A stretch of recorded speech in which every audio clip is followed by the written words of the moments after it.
राधानगरीत पोलिसांचा दुहेरी स्ट्राईक, एकाच दिवशी गांजा आणि गुटखा तस्करांवर कारवाई. कोल्हापूर जिल्ह्यातल्या राधानगरी पोलिसांनी अवैध धंद्यांविरोधात मोठी कारवाई करत एकाच दिवसात 2 वेगवेगळे गुन्हे उघडकीला आणले आहेत. एका कारवाईत 50,000हून अधिक किमतीचा प्रतिबंधित गुटखा आणि सुगंधी तंबाखूचा साठा जप्त करण्यात आला, तर दुसऱ्या कारवाईत 1 किलोहून अधिक गांजासह एका आरोपीला अटक करण्यात आली आहे. या दोन्ही कारवायांमुळे राधानगरी परिसरातील अवैध व्यवसाय करणाऱ्यांचे धाबे दणाणले आहेत. राधानगरी पोलिसांना मिळालेल्या गुप्त माहितीच्या आधारे 24 जून रोजी सकाळी तिरंगा पान शॉप राशिवडे बुद्रुक इथं अन्न सुरक्षा विभागाच्या अधिकाऱ्यांसह संयुक्त कारवाई करण्यात आली. या कारवाईत प्रकाश नरहरी गोंगाणे यांच्या ताब्यातून विक्रीसाठी साठवून ठेवलेला प्रतिबंधित गुटखा आणि सुगंधी तंबाखूचा साठा जप्त करण्यात आला. या कारवाईत एकूण 55,020 रुपयांचा मुद्देमाल जप्त करण्यात आला.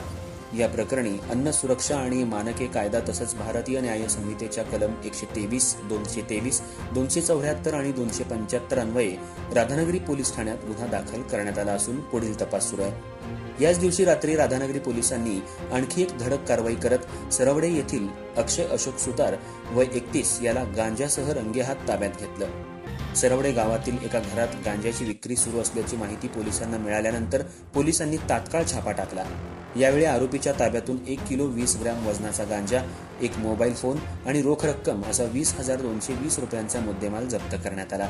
या प्रकरणी आरोपी विरुद्ध अंमली पदार्थ आणि मनोव्यापारावर परिणाम करणारे पदार्थ अधिनियम 1985च्या कलम 8 क आणि 20 ब अन्वये गुन्हा दाखल करण्यात आला असून पुढील तपास राधानगरी पोलीस करतायत.